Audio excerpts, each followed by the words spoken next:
समन्ता चक्रवालेषु अत्रा गच्छन्तु देवता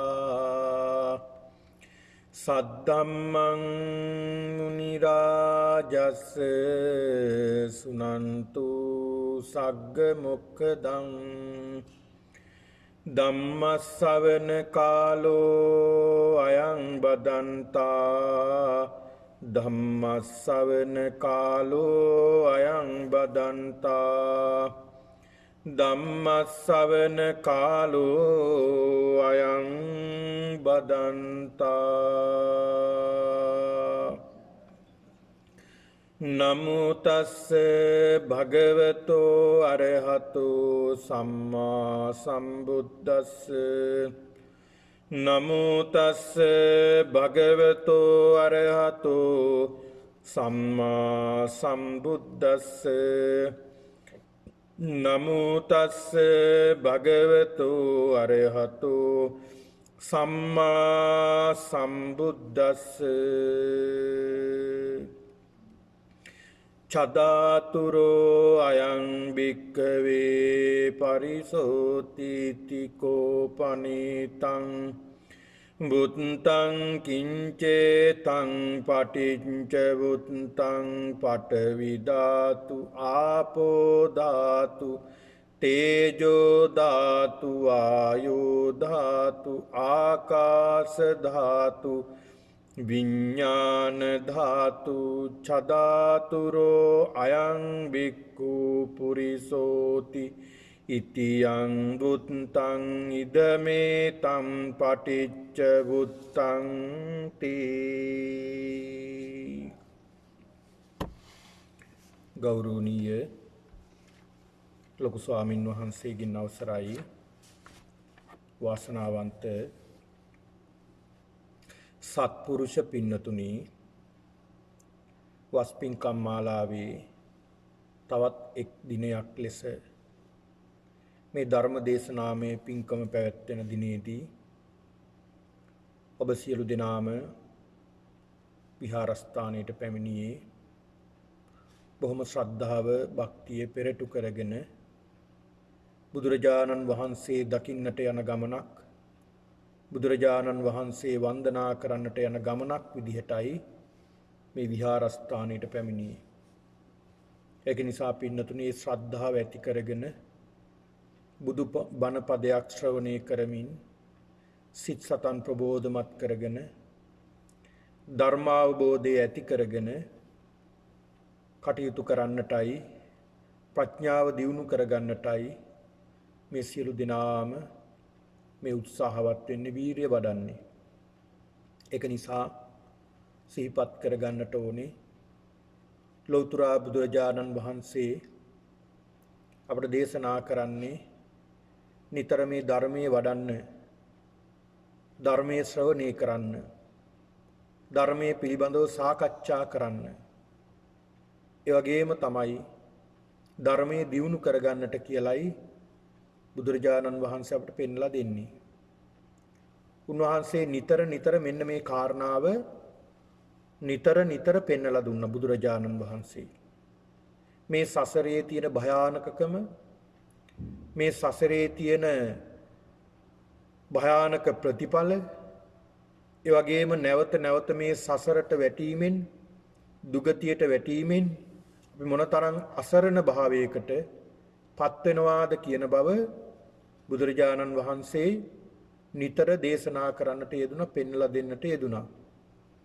එහෙම බුදුරජාණන් වහන්සේ පෙන්ලා දෙන්නේ මේ සසරේ තියෙන භයානකකම පෙන්ලා දෙන්නට. ඒ තුලින් බුදුරජාණන් වහන්සේ පෙන්ලා දුන්නේ මහවහාම අපි මේ ලැබූ මනුස්ස භවය තුලම ධර්මය අවබෝධ කරගන්නට උත්සාහවත් වෙන්න, වීරිය වඩන්න කියන එකයි බුදුරජාණන් වහන්සේ පෙන්ලා දුන්නේ. ඒක නිසා පින්නතුනි, බොහෝම කෙටි කාලයක් අපේ ජීවිතේ ගත කරන්නට තියෙන්නේ. බොහොම ස්වල්ප කාලයක්, බොහොම කෙටි කාලයක්. අපේ ජීවිතේ දැන් භාගයක් පමණ ගෙවිලා. බොහෝ කාලයක් ගත වෙලා. හැබැයි ඒක දැනුනෙත් නැහැ, බොහෝ වේගින් මේ කාලය ගත වෙලා. ආපස්සට හැරිලා බැලුවොත් අපි මොනවද මේ කාල පරිච්ඡේදය ඇතුළත මේ අවුරුදු 5 තුල මේ අවුරුදු 10 තුල 20 තුල 30 තුල 40 50 තුල මම මොනවද කළේ කියලා ආපස්සට හැරිලා බලපුවාම මහා ලොකු දෙයක් මම කරගෙන නැහැ. මම කළේ එදිනෙදා ජීවිතේ ජීවත් වෙන්නට යෙදෙන මේ ජීවන අරගලයේ යෙදීම පමණයි. එහෙනම් මං වෙනුවෙන් මගේ මේ සසරේ විමුක්තිය වෙනුවෙන් යමක් මං කරගත්තාද කියලා අපිට හිතලා සතුටු වෙන්නට පුළුවන් කාරණාවක් අපි සිද්ධ කරගන්නට ඕනේ. ඒක නිසා පින්නතුනි බුදුරජාණන් වහන්සේ දේශනා කරන්නේ බුදුහාමුදුරුවෝ පෙන්ලා දෙන්නේ මෙන්න මේ කාරණාව හොඳට හිතේ තබාගෙන ධර්මයේ දියුණු කරගන්නට කියලා. ඉතින් ඒ ධර්ම මාර්ගයේ දියුණු කරගන්නකොට පින්නතුනි අපිට වීරිය ඕනි. උත්සාහය ඕනි, වීරිය ඕනි. මේ වීරියෙන් උත්සාහයෙන් යුක්තවයි මේ ධර්මය අවබෝධ කරගන්නට අපි උත්සුක වෙන්නට ඕනි. අපි මේ ලෞකික ජීවිත ගත කරමින් නොයේක් දේවල් සිද්ධ කරගනිමින් අවසානෙට මෙරළ යනවා. මරණයෙන් කෙලවර වෙනවා. ඒක නිසා පින්නතුනි තමන් වෙනුවෙන් තමන්ගේ ආධ්‍යාත්මික විමුක්තිය වෙනුවෙන් අපි යමක් කරගන්නට පුළුවන් නම් ඒක ඉතාමත් වටිනවා. ඉතින් ඒක නිසා මේ විහාරස්ථානයේ අරමුණු කරගෙන මේ පින්නතුන් විවිධ පින්කම් දහම් මේ පින්නතුන් සිද්ධ කරගෙන තමන්ගේ ජීවිතය ආලෝකමත් කරගන්නට කටයුතු කරනවා. ඒ වගේ පින්කමක් තමයි අදත් මේ පින්නතුන් දායකත්වයේ ධර්මින් කටයුතු කළේ. අද මේ උතුම් පින්කමේ දායකත්වයේ ධර්මින් කටයුතු කරන්නේ චන්දන මහත්මයා, නිලෝෂි මහත්මිය, ඒ වගේම කෙනුලි දියණිය, නෙතුලි දියණිය මේ පින්නතුන් තමයි අද මේ පින්කමේ දායකත්වයේ ධර්මින් කටයුතු කරන්නේ. අනිකුත් ඥාතීන්, හිතවතුන්, මිත්‍රයන් සියලු දෙනාම එකතු පාදා කරගෙන මේ උතුම් පින්කම සිද්ධ කරලා ප්‍රාර්ථනා කරන්නේ ඒ චන්දන මහත්මයා, නිලෝෂි මහත්මිය නමින් මිය පරලෝකීය යම් තාක් ඥාතීන් නැද්දේ සියලු ඥාතීන් සිහිපත් කර ඒ සසරේ පින් බලාපොරොත්තු වෙන සියලු දෙනාට පින් අනුමෝදන් කිරීමත්, දෙවියන් සිහිපත් කොට දෙවියන්ට පින්පෙත් අනුමෝදන් කිරීමත්, ඒ වගේම මේ පුංචි දියණිවරු දෙදෙනාට අනාගතයේ අධ්‍යාපන කටයුතු ඉතාමත් හොඳින් සාර්ථකමත් කරගෙන හොඳ දීප්තිමත් අනාගතයක් ප්‍රාර්ථනා කිරීමත් මේ චන්දන මහත්මයා, නිලෝෂි මහත්මිය මේ දෙපළටත් ඒ වගේම මේ සම්බන්ධ වී සිටින සියලු දෙනාටත් ආශිර්වාද පිණිසමයි මේ උතුම් පින්කම සිද්ධ කරන්නේ. ඉතින් ඒක නිසා මේ උතුම් පින්කම ඒ සියලු දෙනාටම ආශිර්වාදයක්ම වේවා කියන ප්‍රාර්ථනාවෙන් යුක්තව පින්නතුනි අපි ධර්ම ශ්‍රවණය කරන්නට සූදානම් වෙන්න. පින්නතුනි මම ධර්ම මාතෘකාවක් තබා ගන්නට යෙදුනා. චදාතුරෝ අයම් භික්කවේ පුරිසෝති. ඉතිකෝ පනේතං බුත්තං කිංචේතං පටිච්ච බුත්තං. පඨවි ධාතු, ආපෝ ධාතු, තේජෝ ධාතු, වායෝ ධාතු, ආකාශ ධාතු, විඥාන ධාතු. චදාතුරෝ අයම් භික්ඛුනෝ භික්ඛු පුරිසෝති ඉතියං තං බුත්තං ඉදමේතං පටිච්ච බුත්තං. පින්නතුනි මේ ධර්ම මාතෘකාව මම මාතෘකා කරගත්තේ අද මේ මජ්ක්‍ධිම නිකාය. මජ්ක්‍ධිම නිකායේ ධාතු විභංග කියලා සූත්‍ර දේශනාවක් තියෙනවා. මෙන්න මේ ධාතු විභංග කියන මේ සූත්‍ර දේශනාවයි අද ධර්ම දේශනාව සඳහා මාතෘකා කරගන්නට යෙදුනේ. පින්නතුනි මේ ධාතු විභංග සූත්‍ර දේශනාව. මේ දේශනාව තරමක් ගැඹුරු සූත්‍ර දේශනාවක්. උතුම් වූ සැනසීම විමුක්තිය ඉලක්ක කරගෙනමයි බුදුරජාණන් වහන්සේ මේ දේශනාව සිද්ධ කළේ. මේ දේශනාව සිද්ධ කිරීමට නිදාන කතාවකුත් හේතු වෙලා තියෙනවා. පින්නතුනි මගධයේ බිම්බිසාර මහරජතුමා, මේ බිම්බිසාර මහරජතුමා කියපුවහම පින්නතුනි අපිට මතක් වෙනවා මේ බිම්බිසාර මහරජතුමා මොනතරම් දැහැමි කෙනෙක්ද කියලා. මේ බිම්බිසාර මහරජතුමා සෝතාපන්න වෙච්ච රජ කෙනෙක්. මේ රජතුමා යම් යම් වෙළඳ කටයුතු සඳහා ඒ කාර්යභාර වලට යනකොට එක්තරා කුලපුත්‍රයෙක් හිටියා හම්බ වෙනවා. එයා තමයි නමින් පින්නතුනි පුක්කුසාති කුලපුත්‍රයා. ඔහුට බොහෝ ධනෙ තිබුණා. මේ රජතුමා පවා ණය ගන්නේ වෙළඳ කටයුතු සඳහා බාර කරන්නේ මොහුට. මේ අතරතුර තමයි අහන්නට ලැබුණ මේ රජතුමාගෙන් අහන්නට ලැබුණා මේ ලෝකේ පහළ වෙලා ඉන්න බුදු කෙනෙක්. බුද්ධ කියන වචනේ අහුණා. මේ ඇහෙනකොට ඔහුට පුදුමාකාර සතුටක්, ප්‍රීතියක්, සැනසීමක්, සොම්නසක් දැනුණා. පින්නතුනි පුක්කුසාති කියලා කියන්නේ පෙර පින් කරපු කෙනෙක්. පෙර මහා කුසලයක් සිද්ධ කරගෙන ආපු කෙනෙක්. ඒක නිසා බුද්ධ කියන වචනේ ඇහෙනකොට පුදුම සතුටක් ඇති වුණා. ඔහු කල්පනා කළා කොහොම කෙනෙක්ද බුදුහාමුදුරුවෝ කියන්නේ. ඔහුට අහන්න ලැබුණා මෙන්න මේ වගේ කෙනෙක් කියලා දැනගන්නට ලැබුණා.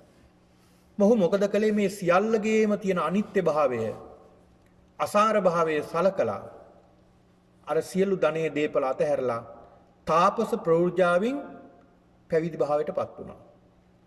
පැවිදි භාවයට පත් වුණේ කවුරු වෙනුවෙන්ද?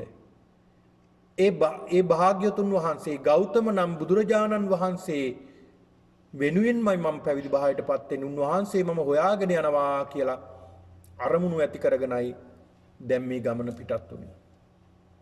පින්නතුනි මෙහෙම මේ සිදුවීම් සිදු වෙනකොට දවසක් භාග්‍යවතුන් වහන්සේ රජගහනුවර එක්තරා ස්ථානයක් තිබුණා. රාත්‍රියේ ගත කරන අම්බලමක් වගේ ශාලාවක්. ඒ කාලේ පින්නතුනි ඔය පයින්නේ ගමන් කරන්න වැඩිපුර. ඒ වගේම තමයි ඔය කරත්ත වලින්, අශ්ව කරත්ත වලින්, ගොන් කරත්ත වලින් ගමන් කරනවා.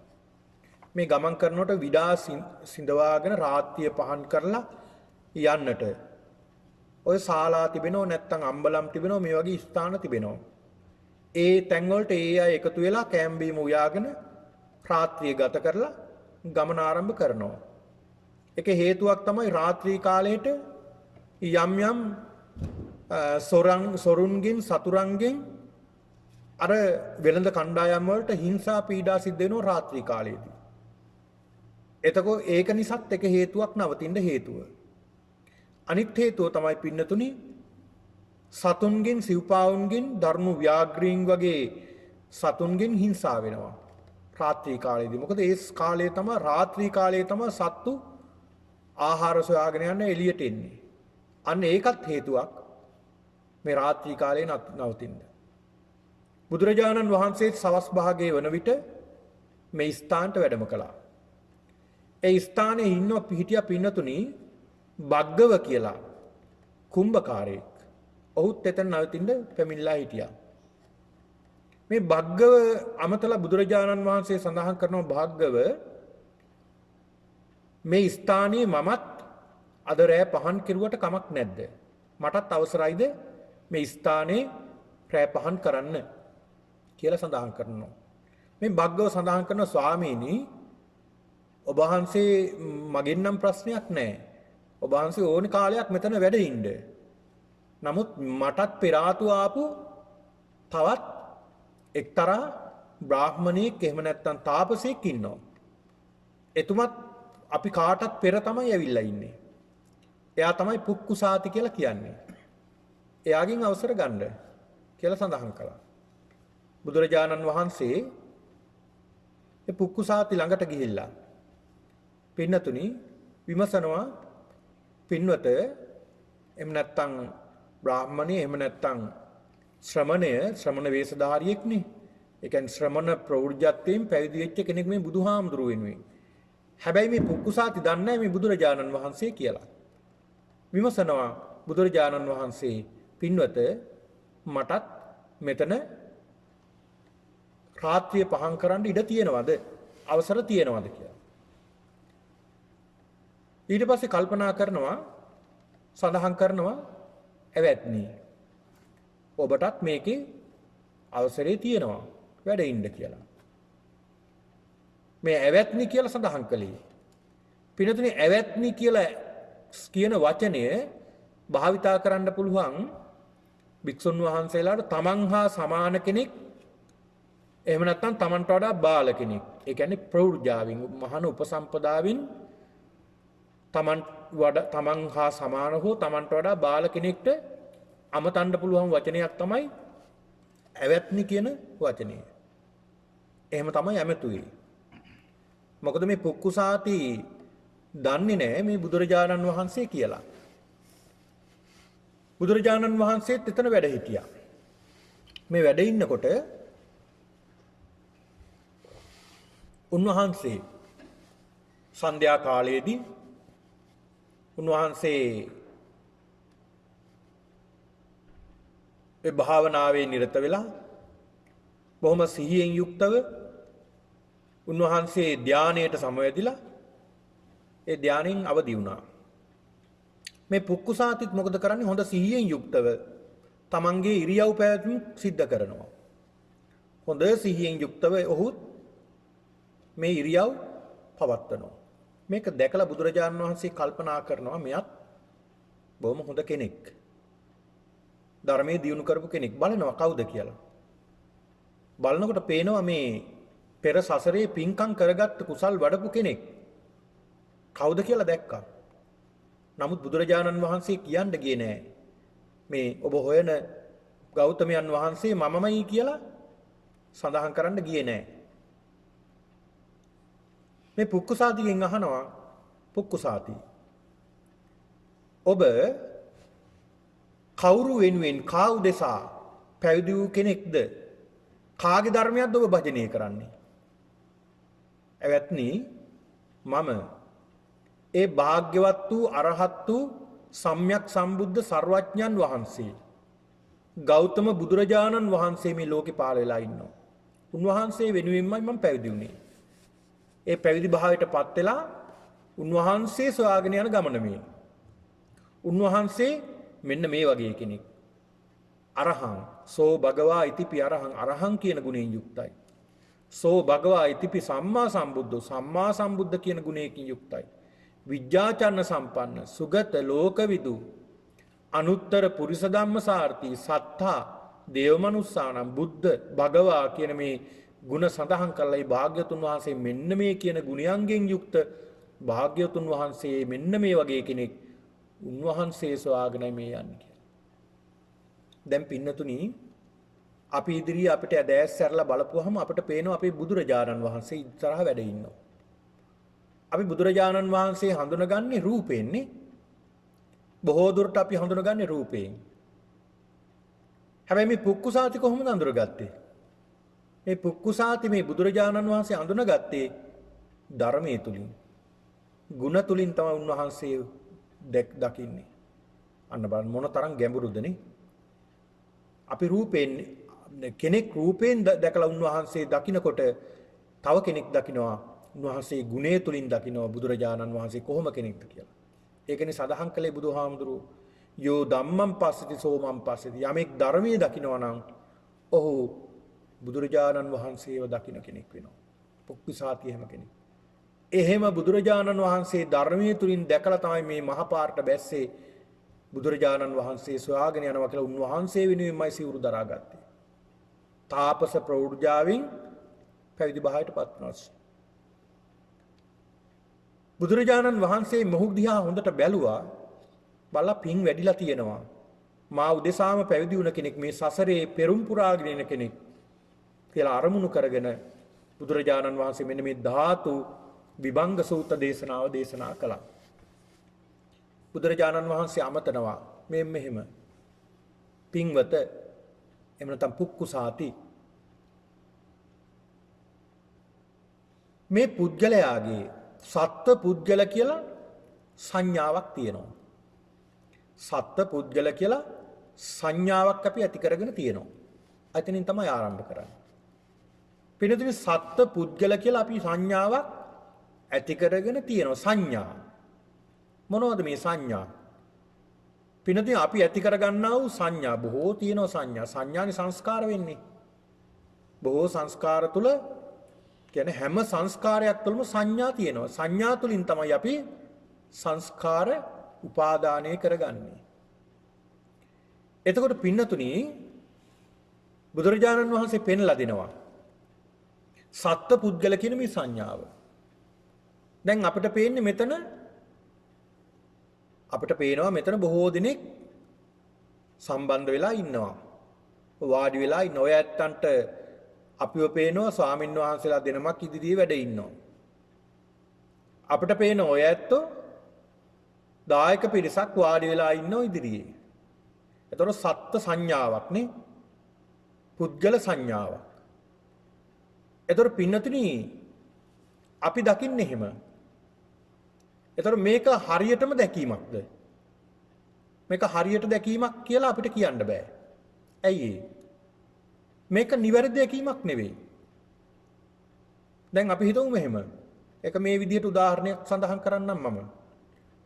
ඔය ඇත්තෝ රූපවාහිනිය බලනවා. රූපවාහිනිය බලනකොට ඒකේ එක එක පින්තූර යනවා. ඒ රූපේ දැක්කහම අපි හිතනවද මේ අහවල් කෙනාම කියලා? අපි හිතනවනේ මේ අහවල් නළුවා, මේ අහවල් නිලිය, මේ අහවල් කෙනා, මේ අහවල් කෙනා, මේ අහවල් සතා කියලා අපි අඳුර ගන්නවනේ. එතකොට මේ රූපවාහිනිය අපි දකින්නේ සතාමද? ඒ පුද්ගලයාමද? ඒ කෙනාමද? ඒ දෙයමද? අපි දකින්නේ නෑනේ. අපි දකින්නේ ඒ දෙයද? නෑ. එහෙනම් ඒ දේ දකිනවා නම් අපි එතකොට ඒ දේ අපට ලබා ගන්නත් ඒ තුලින්ම පුළුවන් නේ. එතකොට ඒ දේද ලැබුණේ? ඒ දේ දැක්කේ නෑ පින්නතුනි. ඒ දේ නෙමෙයි අපිට පේන්නේ. එතන තියෙන්නේ වර්ණ ටිකක් පමණයි තියෙන්නේ. වර්ණ ටිකක් පමණයි අපි දැක්කේ. ඒ තුලින් තමයි අපි සංඥාවක් ගොඩනගා ගන්නවා මේ අහවල් කෙනාමයි කියලා. ඒ හැඩයට, ඒ ප්‍රමාණයට, ඒ රූපයට, ඒ වර්ණයට එනකොට අපි දකිනවා මේ අහවල් කෙනා කියලා අපි රැවටෙනවනේ. ඔන්න ওই විදිහට තමයි අපිත් මේ සත්ත්ව පුද්ගල සංඥා ඇති කරගන්නේ. සත්ත්ව පුද්ගල සංඥා අපි ඇති කරගන්නේ ඔන්න ওই විදිහට. එතකොට අපිට පේනවා සත්වෙක් පේනවා, පුද්ගලයෙක් පේනවා. මේ ලෝකේ මිනිස්සු පේනවා, සත්වයෝ පේනවා, ගහකොළ ඇලදොල ගංගා මේ සියල්ලම පේනවා. එතකොට මේවා පින්නතුණි කොටස් කරලා බැලුවොත් මෙතන සත්වයක් නෑ, පුද්ගලයෙක් නෑ. අපි ගොඩනගාගත්ත සංඥා ගොඩක් විතරයි තියෙන්නේ. සංඥා ගොඩක් විතරයි තියෙන්නේ. එතකොට සංඥා තුල මොනවද තියෙන්නේ? ඒ තුලින් ඒ රූපය හැදිලා තියෙන්නේ ධාතු ගොඩක් නිසා. අන්න ධාතු කොටස් කරලා බුදුරජාණන් වහන්සේ පෙන්ලා දෙනවා. ධාතු කොටස් කරලා බලන්න කියලා බුදුහාමුදුරු පෙන්ලා දෙනවා. ඒතර පින්නතුණි දැන් අපි දන්නවා දැන් තමන් ගැන හොඳට මෙනෙහි කරගන්න. තමන් ගැන හොඳට මෙනෙහි කරගත්තාම දැන් අපිට පේනවා අපි ඉන්නවා. තමන් ඉන්නවා කියලා පේනවා. ඒතර මේ තමන්ගේ ශරීරය තුල කුණප කොටස් 32ක් තියෙනවා.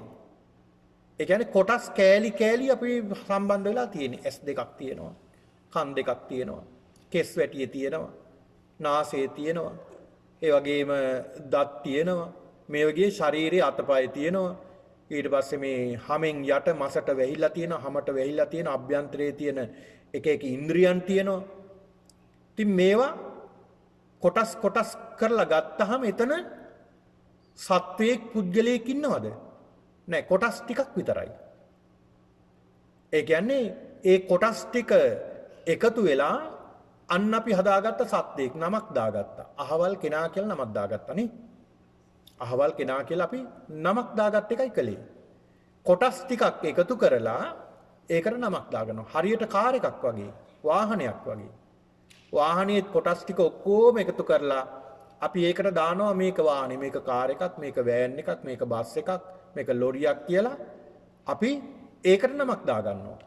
හැබැයි ඒක වර්ග කළාම, ඒක අයින් කළාම, කොටස් ඉවත් කළාම එතන එහෙම දෙයක් නැහැ. එතකොට අපි දාගත්ත නමක් සංඥාවක් පමණයි තියෙන්නේ. අන්න ඒ වගේ තමයි මේ අපිත් පින්නතුනි. අපිත් හදාගත්ත මායා ලෝකෙක මේ ඉන්නේ. ඊළඟ බුදුහාමුදුරු පෙන්ලා දෙනවා ඒක තවත් ගැඹුරින් විග්‍රහ කරලා බලන්න කියලා. කොහොමද? ධාතු ගොඩක් විදිහට බුදුහාමුදුරු මේ දේශනාවේදී පින්නතුනි ධාතු 6ක් පිළිබඳව දේශනා කරන පෙන්ලා දෙනවා. ධාතු 6ක්. ඊළඟට පින්නතුනි ආයතන 6ක් පිළිබඳව බුදුහාමුදුරු පෙන්ලා දෙනවා. ඒ වගේම සිතේ හැසිරීම් 18ක් පිළිබඳව පෙන්ලා දෙනවා. ඒ වගේම පිහිටීම් 4ක් පිළිබඳව මේ දේශනාවේ බුදුරජාණන් වහන්සේ පැහැදිලි කරනවා. මොනවද මේ ධාතු 6? පින්නතුනි ධාතු 6ක් පිළිබඳව වර්ග කරලා බුදුහාමුදුරුවෝ දකින්න පෙන්ලා දෙනවා. මොනවද මේ? පඨවි ධාතුව, ආපෝ ධාතුව, තේජෝ ධාතුව, වායෝ ධාතුව. ඔන්න 4ක්. ඒ 4 ගැන අපි දන්නවා. ඊළඟට ආකාශ ධාතුව සහ විඥාන කියන මේ ධාතුව. එතකොට ධාතු 6ක් පිළිබඳව බුදුරජාණන් වහන්සේ දකින්න කියන මේ වර්ග කරලා. එතකොට පින්නතුනි අපි මේ ශරීරය හැදිලා තියෙන්නේ කොහොමද? ශරීරය හැදිලා තියෙන්නේ අංශු මාත්‍ර වලින්. මේ ශරීරයේ කොටස් වලට කොටස් කරලා බැලුවොත් දැන් ඇත්තටම බැලුවොත් මේක මස් ගොඩක් නේ. මේක මස් ගොඩක්. අපේ ශරීරයේ වර්ග කළොත් කොටසක් මස්, කොටසක් ඇටකටු. ඒ ටික නිතරි වෙන්නේ. ඊට අමතරව නම් කෙස් ටික, දත් ටික ඉතිරි වෙයි. ඒවත් වර්ග කළාම ශරීරේ ඒ විදිහට තමයි සකස් වෙලා තියෙන්නේ මේ ශරීරය. ඒතර ඒව හැදිලා තියෙන්නේ කොහොමද? පිළිතුර මේ අපේ මේ ශරීරය හැදෙන්නේ නිර්මාණය වෙන්නේ රූප කලාප නිසා. රූප කලාප කියන්නේ පින්නතුනි රූප කලාප හැදෙන්නේ මෙන්න මේ කියන ධාතු නිසායි.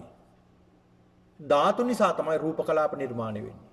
රූප කලාපයක් තුළ මේ ධාතු සියල්ලම හතරම පවතිනවා. රූප කලාපයක් තුළ. එහෙම රූප කලාප ලක්ෂ කෝටි ගාණක් එකතු වුණාම රූප පිඬුවක් කියලා කියනවා. ඒ රූප පිඬු ගොඩක් එකතු වෙලා තමයි මේ ශරීරය හැදිලා තියෙන්නේ. ඊටා සියුම් කරලා බැලුවොත් මේක බලා ගන්න පුළුවන්. එතකොට මෙන්න මේ හැදිලා තියෙන මේ ධාතු කොහොමද හැදිලා තියෙන්නේ? කොහොමද අපි ධාතු විදිහට මේ ශරීරය දකින්නේ කියලා බුදුහාමුදුරු පෙන්ලා දෙනවා.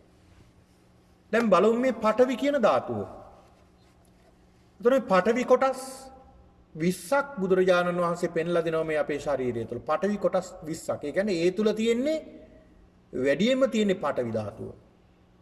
ඒ තුල වැඩියෙන්ම තියෙන්නේ පඨවි ධාතුව තමයි වැඩිපුර තියෙන්නේ. අනිත් ධාතුන් පිටලා තියෙනවා.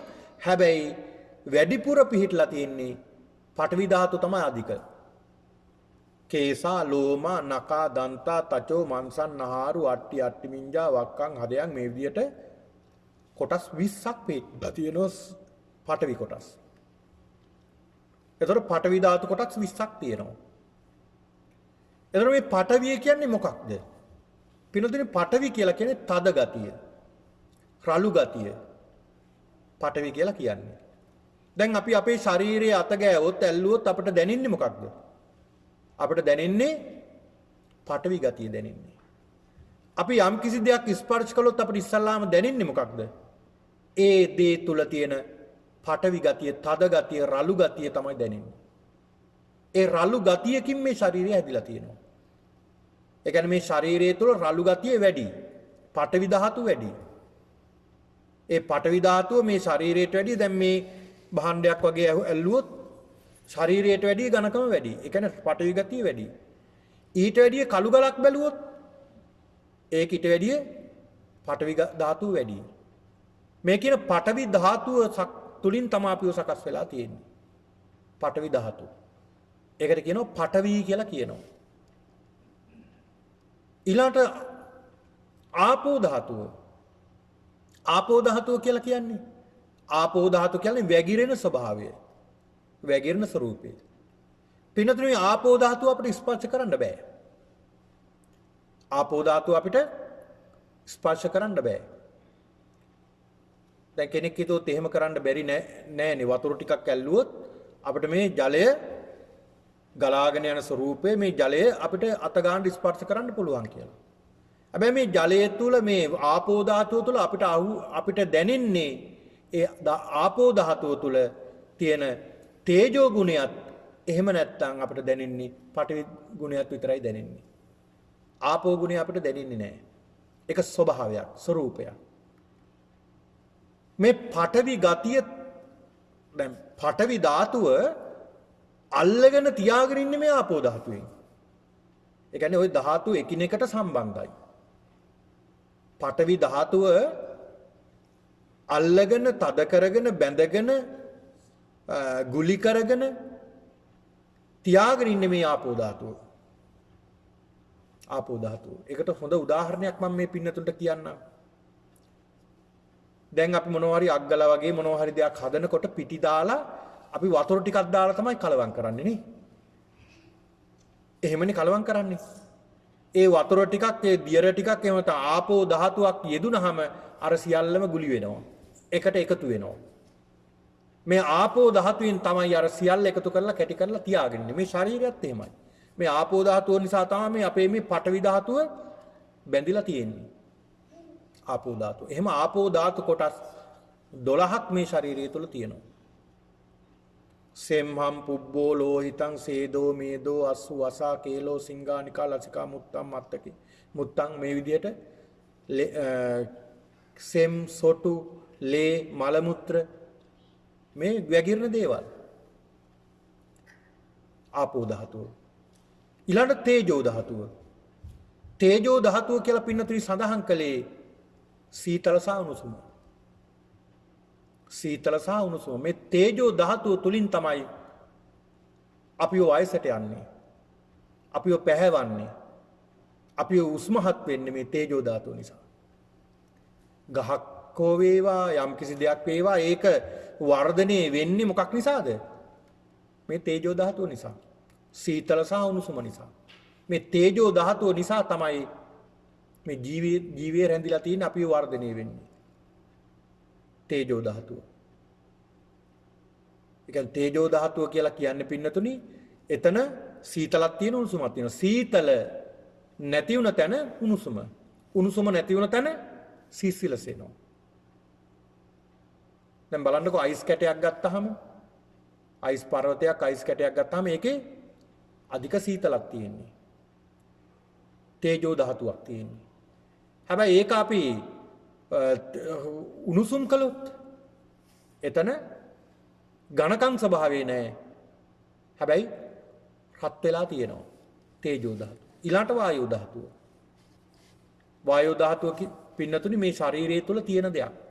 බාහිරවත් තියෙන දෙයක්. එතකොට මේ වායෝ ධාතුව වායුව දැන් මේ වාතයේ නිසායිනේ අපි ක්‍රියාත්මක වෙන්නේ අතපය හොලවන්නේ. දැන් ඔය අසනීප වුණාම ඔය නොයෙක් අසනීප තත්ත්වයන්ටපත් වුණා සමහරලාට අතපය සොලවන්න බැරුව යනවා. එතකොට අපි කියනවා මොකක්ද? වාතාමාරුවක් කියලා. වාතාමාරුවක් කියන්නේ මේ ශරීරයේ ක්‍රියාත්මක වෙන වාතය කොහෙන් හරි එහෙම නැත්නම් අසමතුලිත වෙලා තියෙනවා. ආන් ඒක නිසා අත රිදෙනවා හොලවන්න බෑ. මේ විදිහට යම් ආබාධ එනවා මේ වාතය නිසා. එතකොට අපි ගමන් කරන්නේ ඇවිදින්නේ මේ සෑම ක්‍රියාවක්ම සිද්ධ කරන්නේ මේ වායෝ ධාතුව නිසා. වායෝ ධාතුව නිසා. බලන්න මේ ශරීරයේ පිහිටලා තියෙන මේ ධාතු පිළිබඳව බුදුරජාණන් වහන්සේ විග්‍රහ කරන හැටි. ඊතාසියුම්ව පිහිටලා තියෙන්නේ කොහොමද කියලා. ඊළඟ පින්නතුණි ආකාශ ධාතුව. ආකාශ කියලා කියන්නේ හිස් කියන එකයි. හිස් ස්වභාවය. මේ ශරීරය තුල තියෙනවා මේ හිස් ස්වභාවය. ශරීරය තුල හිස් ස්වභාවය දෙනවා. බාහිරවත් තියෙනවා. දැන් මේවා පින්නතුනේ බුදුහාඳුරු පෙන්ලා දෙනවා ආධ්‍යාත්මික ධාතු බාහිර ධාතු කියලා. දැන් මේ ආධ්‍යාත්මිකව තියෙන ධාතු තමයි ශරීරයේ අපි තුල තියෙන ධාතු ආධ්‍යාත්මික ධාතු. බාහිරව තියෙන ධාතු තමයි බාහිර ධාතු කියලා කියන්නේ. එතකොට මේ ආකාශ ධාතුව කියලා කියපුවම දැන් බලන්න උදාහරණයක් විදිහට ගත්තොත්. දැන් අපි අපේ කට වැහුවොත් උඩු තල්ලත් යටි තල්ලත් අතර හිස් බවක් තියෙනවා නේ. හිස් බවක් තියෙනවා. මේ නාසයේ හිස් බවක් තියෙනවා. මේ අභ්‍යන්තරයට යන්න හිස් බව තියෙනවා. ඔන්න ඔය හිස් බව තමයි ආකාශ ධාතු කියලා සඳහන් කළේ. හිස් බව. ඒ කියන්නේ ධාතු දෙකක් අතර හිස් භාවයක් තියෙනවා. එක සියුම්ව හෝ ඕලාරිකව හෝ පිහිටලා තියෙන දෙයක්. සියුම්ව හෝ ඕලාරිකව පිහිටලා තියෙන දෙයක් ඒක. ආකාශ ධාතුව. ඊළාට විඥාන ධාතුව. විඥානය කියන්නේ ධාතුවක්. ඒ කියන්නේ අපේ විඥානය මේ ක්‍රියාත්මක වෙන සිත කොහොමද මේ සිත ක්‍රියාත්මක වෙන්නේ? මේ ධාතු නිසා ක්‍රියාත්මක වෙන සිත කොහොමද ක්‍රියාත්මක වෙන්නේ කියලා බුදුහාමුදුරු පෙන්ලා දෙනවා. එතකොට අපි දැන්ට මේ පින්නතුන් මතක තියාගන්න මේ විඥානය කියන්නේ ධාතුවක්. හැබැයි ස්පර්ශ කරන්න පුළුවන් විඥානය බෑ. ඒක දැනෙන දෙයක්. යම්කිසි හේතු ප්‍රත්‍යක් නිසා ක්‍රියාත්මක වෙන ස්වરૂපයක් තමයි මේ විඥානය කියලා කියන්නේ. විඥානය කියලා කියන්නේ. එතකොට මෙන්න මේ ධාතු හයක් පිළිබඳව බුදුහාමුදුරුවෝ විග්‍රහ කරනවා. ධාතු හය. එතකොට මේ ශරීරය හැදිලා තියෙන්නේ මේ ධාතු විදියට. කොහොමද බුදුහාමුදුරුවෝ පෙන්ලා දුන්නේ මේක ධාතු විදිහට මේක වඩන්ට දියුණු කරන්න භාවනාවක් විදියට කියලා. පින්නතුනි මේ අපි තුල තියෙන මේ ධාතු දැන් පඨවි ධාතුව තද ගතිය. ආපෝ ධාතුව වැగిරෙන ස්වરૂපය. තේජෝ ධාතුව සීතල සහ උණුසුම. වායෝ ධාතුව හමා යන ස්වરૂපය. මේ ධාතු කොහොමද දකින්න කිව්වේ? දැන් මේ ධාතු බුදුහාමුදුරු පෙන්ලා දෙනවා මේවා ආධ්‍යාත්මික ධාතු. ආධ්‍යාත්මික ධාතු බාහිර ධාතු වලට ගලපන්න ඕනේ. කොහොමද? දැන් බාහිරව තියෙනවා පින්නතුනි ධාතු. අපි හිතමු මෙහෙම පඨවි ධාතු. දැන් මහ පොළොවේ තියෙන පඨවි ධාතුව. දැන් Taman තුල තියෙනවා පඨවි ධාතුවක්. මේ Taman තුල තියෙනවා පඨවි ධාතුවකින් තමයි මේ හැදිලා තියෙන්නේ. මේ රූප කලාප මස් සියල්ලම හැදිලා තියෙන්නේ මේ ධාතු වලින්. ඒකේ වැඩිපුර හැදිලා තියෙන්නේ පඨවි ධාතුව අධිකව හැදිලා තියෙන්නේ. මේ පඨවි ධාතුව ගලපන්න ඕනේ ආධ්‍යාත්මික ධාතු බාහිර ධාතු වලට. කොහොමද? මේ ශරීරයේ පඨවි ධාතුව තියෙනවා. මේ ශරීරය තද බවින් යුක්තයි නේ. දැන් අතගාලා අල්ලලා බැලුවොත් තදයි ටිකක්. මහ පොළොව අතගාලා බැලුවොත් මහ පොළොවත් තද ගතියෙන් යුක්තයි. මේ ශරීරය රළුයි ටිකක්. රළු ගතියෙන් යුක්තයි. මහ පොළොව අතගාලා බැලුවොත් ඒ තුලක් තියෙන රළු ගතිය. මේ ශරීරය පින්නතුනි පඨවි ධාතුව අධිකයි. මහ පොළොවේත් පඨවි ධාතුව අධිකයි. මේ ශරීරයේ පඨවි ධාතු බහුලව පිහිටලා තියෙන්නේ. මහ පොළොවේත් පඨවි ධාතුව බහුලව පිහිටලා තියෙන්නේ. මේ ශරීරය පිම්බිලා ඉදිමිලා කුණු වෙලා මහ පොළොවට පස් වෙනෝනේ. දැන් අපි මරණයටපත් වුණාට පස්සේ සමහරට ආදානය කරන සමහරට භූමි දානය කරනවා. අපි හිතමු මේක භූමි දානය කළා කියලා. මොකද වෙන්නේ? ඒත් පස් වෙනවා. අලු ටික හරි ආදාහනය කළොත් මහ පොළොවට පස් වෙන්නේ නැද්ද? ඒත් පස් වෙනවා. දැන් මේ අලු ටික දැම්මොත් බිමට දාලා ටික කාලයක් ගියාට පස්සේ අපිට කෙනෙකුට හොයන්න පුළුවන්ද මේ මගේ කලින් තිබුණ මේ අලු ටික මේ මහ පොළොව මේ මගේ කලින් තිබුණ ශරීරයේ මේ අහවල් කොටස මේ මහ පොළොව කියලා වෙන් කරන්න පුළුවන්ද? වෙන් කරන්න පුළුවන්ද? වෙන් කරන්න බෑ දිරලා ගියාට පස්සේ. එහෙනම් මේ ධාතු මහ පොළොවේ තියෙන මේ පඨවි ධාතුවට එකතු වුනහම ඒ දෙකම එක සමාන වෙනවා. ආයි වෙන් කරන්න බෑ. එහෙනම් ඒකත් එකයි මේකත් එකයි නේ.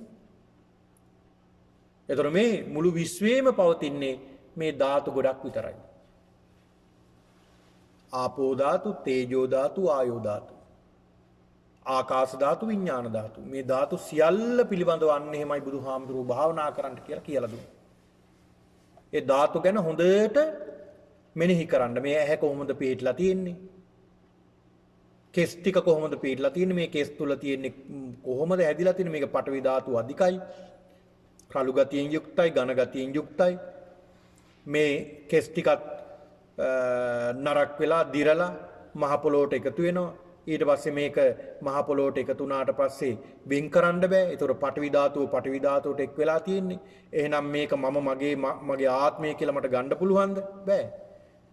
පඨවි ධාතු කොටකට තමයි මම මේ කියලා තියෙන්නේ මම කියලා. ඒතර සංඥාව වැරදිනේ. අපි හදාගත්ත සංඥාව වැරදි. ඒක නිසා බුදුහාමුදුරුවෝ පෙන්ලා දෙනවා මෙන්න මේ විදියට මෙනෙහි කරන්න කියලා දේශනා කරනවා. ඊළඟ බුදුහාමුදුරුවෝ පෙන්ලා දෙනවා පින්නතුනි ස්පර්ශ ආයතන 6ක් තියෙනවා කියලා. මොනවද මේ ස්පර්ශ ආයතන 6?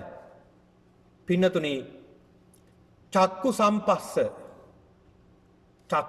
කොහොමද ස්පර්ශ වෙන්නේ? චක්කුංච පටිච්ච රූපේ uppajjati චක්කු විඥාන. චක්කුංච පටිච්ච රූපේච උප්පජ්ජති इति චක්කු විඥානං. ඇහැ තියෙනවා රූපයක් තියෙනවා ඒ දෙකම තිබ්බත් බෑ සිතක් එතෙන්ට එන්න ඕනේ. චක්කුංච පටිච්ච රූපේච උප්පජ්ජති इति චක්කු විඥානං. එතකොට මේ සිතත් ආවට පස්සේ අන්න තින්නම් සංගති පස්සෝ ඉස්සලාම සිද්ධ වෙන ස්පර්ශ වෙන රූපය. අපි ඇහැරලා බලනකොට අපිට පේන්නේ රූපයක් නේ. ඒ ක්‍රියාවලිය බලන්න පළවෙනි අවස්ථාව සිද්ධ වෙන්නේ මොකක්ද? ඉස්සලාම සිද්ධ වෙන්නේ ඒ රූපේ ඉස්සලාම ස්පර්ශ වීමක්. අපේ ඇහි ස්පර්ශ වෙනවා මොකක්ද කියලා මේ රූපය. ස්පර්ශ වුණ ගමන් ඊළඟ ක්‍රියාවලිය මොකක්ද වෙන්නේ? ඊළඟ ක්‍රියාවලිය තමයි පස්සපච්චා වේදනා. වින්දනයක් එනවා. මොකක්ද මේක හොඳ රූපයක්ද නරක රූපයක්ද? මං කැමති එකක්ද නැති එකක්ද? සැප දෙයක්ද දුක දෙයක්ද කියලා එනවනේ. ඒ ආපු ගමන් මොකක්ද වෙන්නේ? සංඥාවක් ඇති වෙනවා. සංඥා කියන්නේ අඳුර ගන්නවා. අන්න ඒක හොඳ දෙයක් නම් හොඳ විදිහට අඳුර ගන්නවා. මේ අහවල් දෙන්නේ. අහවල් කෙනානේ මම මෙයා අහවල් දවසෙත් දැක්කා. මෙයාගේ නම මේ දේ, මෙයා ඉන්නේ මෙතන, මෙයා ජීවත් වෙන්නේ මේ ස්ථානයේ, වැඩ කරන්නේ මෙතන, වයස මෙච්චරයි. එයා අඳින්නේ මේ, පළඳින්නේ මේ වගේ දේවල් සියල්ල අඳුර ගන්න නැද්ද අපි සංඥාවෙන්? සියල්ලම දාගෙන තියෙනවා. අන්න චක්කුංච පටිච්ච රූපේ උප්පජ්ජති ඉති චක්කු විඥානං තින්නම් සංගතිපස්සෝ ස්පර්ශ වුණා පස්සපච්චා වේදනා වින්දනයක් ආවා වේදනාපච්චා තණ්හා අන්න සංඥාව ඇවිල්ලා ඊට පස්සේ තණ්හාවක් ඇති වුණා තණ්හාපච්චා උපාදාන තෘෂ්ණාවෙන් උපාදානය කරගත්ත උපාදානන්ද පච්චා භවෝ භවයක් හටගත්තා භවපච්චා ජාති ආයතනක උපදිනවා ඉපදුන ගමන් ආයත අර ක්‍රියාවලියම යනවා බලන්න මොන තරම් මේ අල්ල ගැනීම ඇති වෙන්න මොන තරම් ක්‍රියාවලියක් යට තියෙනවද මේවයි අවබෝධ කරගන්න බුදුහාමුදුරු පෙන්ලා දුන්නේ. එතකොට චක්කු සම්පස්සේ එතකොට ඇහැට ස්පර්ශ වෙනවා. ස්පර්ශ ආයතන 6යි බුදුහාමුදුරු මේ පෙන්ලා දෙන්නේ ඊළඟට. ඇහැට ඉස්සල්ලාම මොනවද ස්පර්ශ වෙන්නේ? වර්ණ රූප ස්පර්ශ වෙන්නේ. දැන් ඔය ඇත්ත මේ අපිව දකින්නේ වර්ණ රූපයක් විදිහට. වර්ණයක් නේ දකින්නේ. අපිට ඔය ඇත්ත පේන්නේ වර්ණ රූපයක්. ඒ වර්ණ රූපයෙන් අපි අඳුර ගන්න මේක ඇහැට තමයි මේ වර්ණ රූපය පේන්නේ. එතකොට ඇහෙන් මුලින්ම සිද්ධ වෙන්නේ ස්පර්ශය. එතකොට ඇහැට ස්පර්ශ වෙනවා. ඇහැට ස්පර්ශ වෙන්නේ මොනවද? රූප. ඊළඟ සෝත සම්පස්ස. කනට රූප ස්පර්ශ වෙනවද? නෑ. කනට රූප ස්පර්ශ වෙන්නේ නෑනේ. කන්ට ස්පර්ශ වෙන්නේ මොනවද? ශබ්ද. ශබ්ද හටගන්නේ කොහොමද? දැන් කනට ශබ්ද ස්පර්ශ වෙනවා. හැබැයි ශබ්ද හටගන්නේ කොහොමද? ශබ්දය කියන්නේ වායු ධාතුවනේ. වායු ධාතුවක් කොහොමද ස්පර්ශ වෙන්නේ කනට? පිනතුනි වාතය හරහා තරංග හරහා තමයි පැමිණෙන්නේ. කොහොමද මේ සෝත එහෙම නැත්නම් සෝත සම්පස්ස සිද්ධ වෙන්නේ? පඨවි ධාතු දෙකක් එකිනෙකට ගැටීමක්.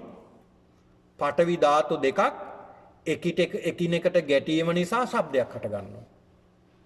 ඒ ගැටීමේ තියෙන ශබ්දය තමයි අපිට ඇහෙන්නේ නේ. ගැටීමේ තියෙන ශබ්දය තමයි ඇහෙන්නේ. දැන් මම මේ කතා කරනකොට ධර්මයේ දේශනා කරනකොට මගේ මේ තොල්පොටවල් ගැටෙනවා. ශබ්දේ පිට වෙනවා. එතකොට ඔය ඇත්තන්ගේ කනට ස්පර්ශ වෙනවා මේ එන ශබ්ද. ඔය ඇත්තෝ හඳුනාගෙන තියෙනවා මේ ශබ්ද. මේ භාෂාව හඳුනාගෙන තියෙනවා. මේ දේවල් හඳුනාගෙන තියෙන නිසා ඔය ඇත්තෝ වේගින් හඳුනා ගන්නවා. අර පුංචි දරුවෙක් දෙන්නෙක් හිටියේ ඒ ඇයට මේව ස්පර්ශ වුණාට හඳුනා ගන්නවද මේ කියන දේවල්? නෑ. ඇයි ඒ හඳුනා ගන්න නැත්තේ? ඒ අයට ඒ සංඥා තාම ග්‍රහණය කරගෙන නෑ ඒ අය. ඒ අයත් ග්‍රහණය කරගත්තට පස්සේ ඒ අයත් අඳුර ගන්න ඕනේ. දැන් ඒකට තව උදාහරණයක් මම කියන්නම් මේ පින්නතුන්ට. දැන් ඔය ඇත්තන්ට කෙනෙක් අඳුර ගන්න පුළුවන්ද දකින්නේ නැතුව? අපි තුමු ගෙදරට කෙනෙක් එනවා දොරට තට්ටු කරනවා අහවල් කෙනා මම කියලාත් කියනවා. එතකොට ඔය ඇත්තට අඳුර ගන්න බැයිද? අඳුර ගන්න බැයිද? අඳුර ගන්න පුළුවන්. ඇයි ඒ? කොහොමද? රූපේ දැකලාද? ඇහෙන්ද? නෑ ඇහෙන්නේ මේ කොහොමද අඳුරගත්තේ? කොහොමද අඳුරගත්තේ? ශබ්දයෙන්නේ. එයාගේ ශබ්දය අපි අඳුරගත්තා. මොකද අපි දැනගත්තා, අපි දැනගෙන තිනෝ දාගෙන තිනෝ සංස්කාරයට, සංඥා තුලින් අඳුරගෙන දාගෙන තිනෝ සංස්කාරයට මේ ශබ්දයේ තියෙන කෙනා අහවල් කෙනා කියලා අඳුරගන්නවා. ආන් ඒකේ තමයි අපි අඳුරගන්නේ. ඔන්න බලන්න. සෝත සම්පස්සය. ඊළඟ ගහන සම්පස්සය. එතකොට නහයට ස්පර්ශ වෙන්නේ මොනවද? නහයට ස්පර්ශ වෙන්නේ ගඳ සුවඳ. ගඳ සුවඳින් අපි අඳුර ගන්නවා මේ අහවල් දේ කියලා. අන්න ස්පර්ශ වෙනවා. ඊළඟට ජීවා සම්පස්සේ. ජීවා කියන්නේ දිව. දිවට ස්පර්ශ වෙන්නේ රස. රස ස්පර්ශ වෙන්නේ. ඊළඟට කාය ස්පර්ශය. කායට මොනවද ස්පර්ශ වෙන්නේ?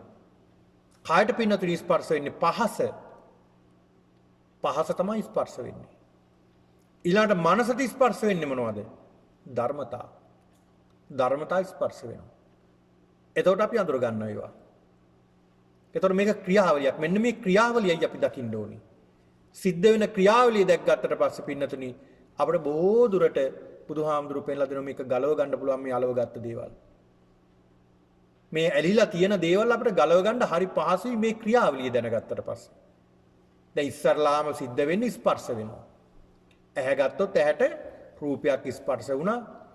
ඊළාට වින්දනයක් හටගත්ත සැප දුක් උපේක්ෂා විදියට අපි අඳුන ගන්නවා ඊළඟට සංඥාවෙන් ඒක ඊළඟට සංස්කාර කර ගන්නවා. ඊළඟට හිතක් හදා ගන්නවා. මෙන්න මේ දේ අහවල් දේ කියලා අපි හදා ගන්නවා. එහෙමයි සිද්ධ වෙන්නේ. මෙන්න මේ ස්පර්ශ ආයතන 6ත් මෙන්න මේ ක්‍රියාවලිය සිද්ධ වෙනවා. ස්පර්ශ ආයතන 6. ඊළඟ බුදුහාමුදුරු පෙන්ලා දෙනවා සිතේ හැසිරීම් 18ක් තියෙනවා. සිතේ හැසිරීම් 18ක් තියෙනවා. මොනොන්ද මේ සිතේ හැසිරීම් 18? පින්නතුනි බුදුහාමුදුරු පෙන්ලා දෙනවා මේ ඇසට ඇස නිසා අපිට හට ගන්නවා ඇහැට දැන් රූපණ ස්පර්ශ වෙන්නේ. ඇහැට වර්ණ රූප ස්පර්ශ වුණාට පස්සේ ඔන්න අපි හදා ගන්නව කොහොමද? ඒක සැප විදියට හදා ගන්න නැද්ද? හොඳ කැමති දේවල්. අපි ඇහැට ප්‍රියමනාප දකින්න කැමති රූප සැප විදියට ගන්නවනේ. සැප විදියට ගන්නවා. ඊළඟට අපි ඇහැට දකින්න අකමැති අමනාප අප්‍රිය රූප තියෙනවා. ඒවා සැප විදියට ගන්නවද? ඒවා සැප විදියට අපි ගන්න නැහැ නේ. අපි අකමැති දේවල් කොහොමද අපි ගන්නෙ? දුක විදියට. ඔන්න එක ක්‍රමයක් තමයි සිතේ හැසිරීමක්. අපි කැමති දේවල් වලට සැප විදියට අපි ගත්තා ඒ දේ.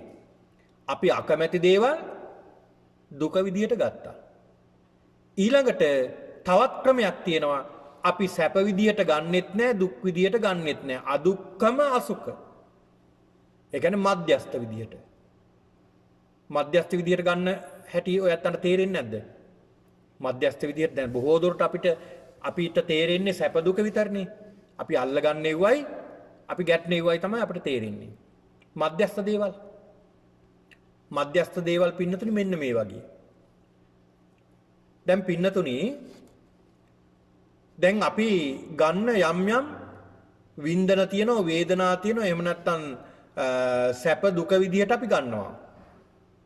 සමහර දේවල් තියෙනවා සමහර විට අපි ඒ ගැන ලොකු අවධානයක් යොමු කරනවද? නැහැ. හැබැයි ඒ දේ එහෙම තියෙනවද නැද්ද? තියෙනවා. හැබැයි අපි අවධානයක් යොමු කරන්නේ නැහැ. නේ? අපි අවධානයක් යොමු කරන්නේ නැහැ. ඒකට දැඩි අවධානයක් යොමු කළොත් තමයි සැප හෝ දුක විදියට හැදෙන්නේ. සැප හෝ දුක විදියට හැදෙන්නේ එහෙම. දැන් අපි හිතමුකෝ අපි යම් කිසි ගමනක් යනවා. අපේ අරමුණ මොකක්ද? අපි හිතමු උදාහරණයක් විදිහට අපි අනුරාධපුර යන රුවන්වැලි සෑය වන්දනා කරන්න. එහෙම හිතමුකෝ. අපි දැන් ගෙදර ඉඳලා යන මොහොත දැන් අපේ අරමුණ මොකක්ද? රුවන්වැලි සෑය වන්දනා කිරීම. ඒ තුල තියෙන්නේ මොකක්ද? සැප වේදනාවද දුක් වේදනාවද? දුක් වේදනාවක්ද සැප වේදනාවක්ද? අපිට තියෙන්නේ සැප වේදනාව. බොහෝම සතුටින් සොම්නසින් තමයි මේ ගමන යන්නේ. අපි ගමන ආරම්භ කරපු තැන ඉඳලා ඒ ස්ථානට යනතුරු පන්සල් නම් මොන තරම් තියෙන්න ඇත්තනේ. ඒ එක තැනක් ගැනවත් සැපක් හෝ දුකක් ගන්නවද? දැනුණාද? දැනුන්නේ නැහනේ. ඇයි එහෙම දැනුන්නේ නැත්තේ? අදුක්කම අසුක නිසා. ඒක අල්ලගත්තෙත් නැහැ. සැප විදියට ගත්තෙත් නැහැ, දුක විදියට ගත්තෙත් නැහැ. හැබැයි නැද්ද එහෙම තැන්? යනතුරු ඒ පාර දෙපස විහාරස්ථාන තිබුණා. හැබැයි ඒ එක ස්ථානයක්වත් අපි සැප විදියට ගත්තෙත් නැහැ, දුක විදියට ගත්තෙත් නැහැ. එහෙමත් විශේෂ තැනකට තමයි අපි නවත්තන්නේ නේ. එතන සැප විදියට ගත්තේ නා හොඳ තැනක් කියලා එතනට යනවා. අහවල් තැන නම් හොඳ නැහැ කියලා එතෙන්ට යෑම වලකිනවා. අනිත් තැන් උපේක්ෂාව කියන්නේ ඔන්න ඔය කියන්නේ. එහෙම නැත්නම් මධ්‍යස්ථ භාවය. අදුක්කම අසුක. සැපත් නැහැ, දුකත් නැහැ. ඔන්න එතකොට මේ රූපය ඒ විදිහට ගන්න. එතකොට තුනයි. ඊළාට ඇසෙන්, ඊළාට කනෙන්. කනිනුත් මේ විදිහට සැප දුක් උපේක්ෂා. නාසය, දිව, ශරීරය, මනස. සැප විදිහට සිතේ තියෙනවා හැසිරීමක්, දුක විදිහට හිතේ හැසිරීමක් තියෙනවා. අදුක්කම අසුක එහෙම නැත්නම් මධ්‍යස්ථ වේදනා කියලා හැසිරීමක් තියෙනවා. අන්න එතකොට 18ක් වෙනවා හිසේ සිතේ හැසිරීම. ඔන්න ඔය 18 ගැන බුදුරජාණන් වහන්සේ මේ පුක්කුසාතිට විස්තර කරලා දෙනවා. ඊළඟ සිතේ තියෙන පිහිටීම් 4ක්. මොනවද? එකක් තමයි ප්‍රඥාව. ප්‍රඥාව තුළ පිහිටන්න. ප්‍රඥාව කියලා කියන්නේ දියුණු කරගත යුද්ධයක්. වර්ධනය කරගත යුද්ධයක්. ඊළඟට දෙවෙනි එක තමයි සත්‍ය. සත්‍ය අවබෝධ කරගත යුතු දෙයක්. ඊළඟ තුන්වෙනි එක ත්‍යාගය. අතහැරිය යුතු දෙයක් නේ. අතහැරීමෙන් ලැබෙන දෙයක්. ඊළඟ සංසිඳීම. සියල්ලෙන් සංසිඳීම. මෙන්න මේ හතරත් බුදුරජාණන් වහන්සේ පෙන්ලා දෙනවා. මේ මාර්ගය ගමන් කරනකොට. පින්නතුනි මෙන්න මේ කියන විදිහට අපි දකින්න පුරුදු වුණාම බුදුහාමුදුරු මේ පුක්කුසාතිට සඳහන් කරන මෙන්න මේ විදිහට දකින්න. මේ විදිහට මෙනෙහි කරන්න. මෙන්න මේ විදිහට ධාතු විදිහට දකින්න මේ ශරීරය තුල තියෙන්නේ ධාතු ගොඩක්. පඨවි, දාපෝ, තේජෝ, වායෝ, ආකාශ, විඥාන කියලා ධාතු ගොඩක් තමයි තියෙන්නේ කියන සංඥාවෙන් යුක්තව බලන්න. මේ තියෙන යථාර්ථය දකින්න. ඒතර මුලාවෙන් මිදෙන්න පුළුවන්. මුලාවෙන් මිදීගෙන යනකොට අන්න තමන්ට පේන්න ගන්නවා, දැනෙන්න ගන්නවා, අවබෝධ වෙන්න ගන්නවා ප්‍රඥාවෙන්. මොකක්ද? මේ තරම් කාලයක් මම හදාගෙන තිබුණේ, අල්ලගෙන තිබුණේ සක්කාය දිට්ඨියෙන් මම මගේ කියලා අල්ලගෙන තිබ්බ ගොඩක් තියෙන්නේ.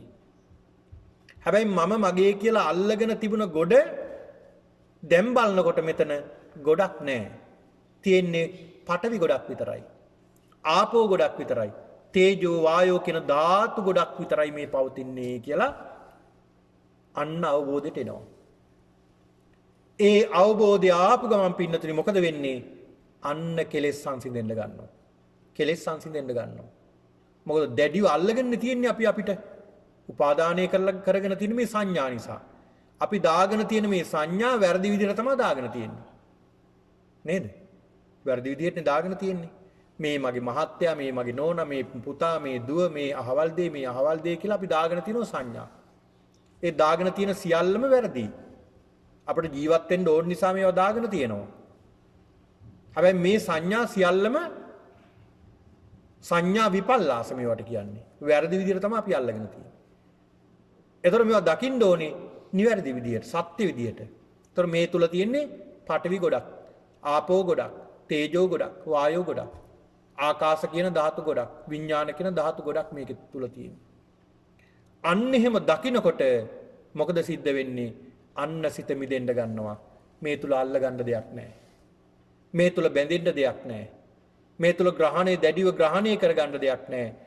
මොකද මේ තුල ධාතු ගොඩක් විතරයි තියෙන. මේ සියල්ලම ක්ෂණයක් පාසා විනාශ වෙනවා. උපාද තීති භංග හට ගන්නවා, පවතිනව නැති වෙනවා. හට ගන්නවා, පවතිනව නැති. ඒ තරම් වේගෙන් මේක වෙනස් වෙනවා. ඒකට කියනවා අනිත්‍ය කියලා. අනිත්‍ය කියලා කියන්නේ ස්ථිර නැහැ. අස්ථිරයි. අනිත්‍ය, නිට්ටය නැහැ. ඒ අනිත්‍ය දේ දුකයි. ඒ කියන්නේ නිට්ටය නැති වුනහම ඒක දුකටපත් වෙනවා. ඒ දුක නිසාම මම මගේ මගේ ආත්මය කියලා අපිට ග්‍රහණය කරගන්න බැරුව යනවා. අන්න අනිත්‍ය දුක්ඛ අනාත්ම විදියට මෙනෙහි කරනවා. මෙහෙම මෙනෙහි කරගෙන යනකොට පින්නතුනි අන්න සිත පිහිටනවා කොහෙද? බුදුහාමුදුරුවෝ පෙන්ලා දෙනවා උදාහරණකින් මේ වේදනාව පිළිබඳව බුදුහාමුදුරුවෝ පෙන්ලා දෙනවා. වේදනාව දැන් වේදනාව පින්නතුනි හටගන්නේ මොකක් නිසාද? ස්පර්ශ නිසා. Taman තුලින්ම බලන්න හොඳට. වේදනාව හටගන්නේ ස්පර්ශය නිසානේ. වේදනාව අපි හිතමුකෝ මෙහෙම දැන් මට හරියට කොන්දේ අමාරුවක් තියෙනවා කියලා හිතමු. මේ කොන්දේ අමාරුව දැඩිසේ තියෙනවා. එතකොට දැන් මට මොකද්ද තියෙන්නේ? වේදනාවක් තියෙනවා කොන්දේ අමාරුව. දැන් වේදනාව මම මොකද කරගෙන තියෙන්නේ? අල්ලගෙන නේ. මේ වේදනාව අල්ලගෙන තියෙන්නේ. පින්නතුනි මේක දුකක්ද සැපක්ද? දුකක්ද සැපක්ද? කොන්දේ අමාරුව කොන්ද රිදෙනවා ඒක වේදනාවක් දුක් වේදනාවක් නේ. ඔය දුක් වේදනාව එකපාරක් විතර එන්නේ. එකපාරක් විතර තමයි මේ දුක් වේදනාව එන්නේ. එහෙනම් කොහොමද මේක පවතින්නේ කියලා ඔය ඇත්තන්ට ප්‍රශ්නයක් ඇතිනේ. ගිය සතිය හැදුන කොන්දේ අමාරුව තාම තියෙනවා. එතකොට එදා එකමයි මේ අදත් තියෙන්නේ. ඒ දුක නෙමෙයි දෝමනස්සය. එකවරක් කායිකව දුක හට ගන්නවා ඊට පස්සේ දෝමනස්සය හට ගන්නවා. මොකක්ද මේ දුක සහ දෝමනස්සය කියන්නේ? දැන් සැප දුක කියලා කියන දේවල් දැන් සැප සහ දුක කියලා තියෙනවා. සැප දුක අපිට හටගන්නේ කයට. කයේ ස්පර්ශය නිසා සැපක් හෝ දුකක් හට ගන්නවා. හැබැයි ස්පර්ශය නිසා මනසට හට ගන්න දෙයක් තමයි දුක සහ දෝමනස්සය කියලා කියන්නේ. දැන් ඔය ඇත්තෝ මනසින් එක අල්ලගෙන තියෙන්නේ. දුක අල්ලගෙන තියෙන්නේ කොහොමද? මනසින්. දෝමනස්ස කරගෙන තියෙනවා. සෝමනස්ස කරගෙන තියෙනවා. සැප ස්පර්ශයක් ආපුවම ඒක එකවරක් ශරීරයට දැනෙනවා ඊළාට සිතට තමයි සොම්නස දැනෙන්නේ. ආන්ගේ සොම්නසෙන් තමයි අපි ජීවත් වෙන්නේ. ශරීරයේ එකවරක් ස්පර්ශ වෙනවා ස්පර්ශ වුණාම දුකක් දැනෙනවා. ඒ දුක සිතට හටගත්තාම සිතක් හටගත්තට පස්සේ ඒ සිත තුළට දැනනවා දෝමනස්සේ. අන දෝමනස්සේ තමයි දිගටම යන්නේ. ඒ දෝමනස්ස වේදනාව යන්නේ අම්මේ අමාරුයි කියනෝනේ අපි. හරි අමාරුයි අපහසුයි කියන මොකද දෝමනස්සේ දැනෙනවා. හිතටයි දැනෙන්නේ. එතකොට පින්නතුනේ මේ වේදනාව හටගන්නේ මොකක් නිසාද? වේදනාව හටගන්නේ ස්පර්ශය නිසා. පස්සපච්චා වේදනා. එහෙනම් වේදනාව නැති කළාම වේදනාව නැති වුණාම ස්පර්ශය නැති වුණාම වේදනාවක් නැති වෙනවද නැද්ද? අන්න වේදනාව නැති කරන ක්‍රමය. ස්පර්ශය නැති කළාම වේදනාව නැති වෙනවා. ස්පර්ශය නැති වුණාම වේදනාව නැති වෙනවා.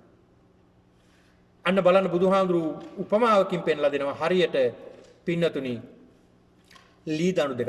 මේ උපමාව මේ දේශනාවේ සඳහන් වෙන්නේ ඉස්සර කාලේ උපමාවක්.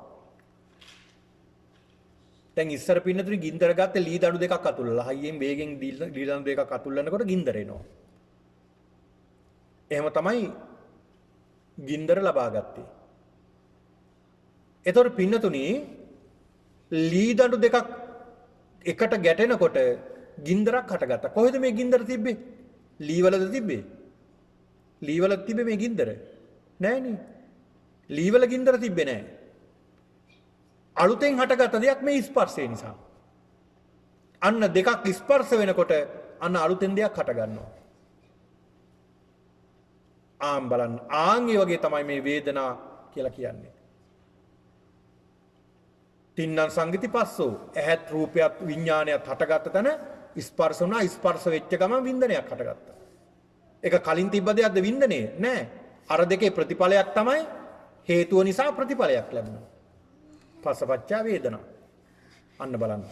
ඒක නිසා පින්නතුනි මෙන්න මේ ක්‍රියාවලිය හොඳට අවබෝධ කරගන්නයි කියලා බුදුහාමුදුරු පෙන්ලා දෙනවා. ඊළඟ පින්නතුනි මෙන්න මේ අවබෝධය එනකොට ඔහුට ලැබෙනවා ඔහුගේ සිත බොහෝ දුරට කෙලෙස් යටපත් වෙලා තියෙනවා. ඒ අවබෝධය එන්න කෙලෙස් යටපත් වෙනවා. කෙලෙස් යටපත් වෙනකොට ඔහුපත් වෙනවා පින්නතුනි උපේක්ෂාවට. උපේක්ෂාවටපත් වෙනවා. ඒ උපේක්ෂාවටපත් වෙනකොට ඔහු නිතර මේ ධානයට සමවදින්න ගන්නවා. ඒ ධානයට සමවදින්න හරියට පින්නතුනි සිතේ තිබෙන මල ඉවත් වෙනවා. ඒ කියන්නේ කෙලෙස් ඉවත් වෙන්න ගන්නවා. හරියට උදාහරණයක් කිව්වොත් රන් කරුවෙක් රත්තරන් වල තියෙන මලකඩ ඉවත් කරන්නේ කොහොමද? නිතර රත් කරනවා. හොඳට රත් කරනවා.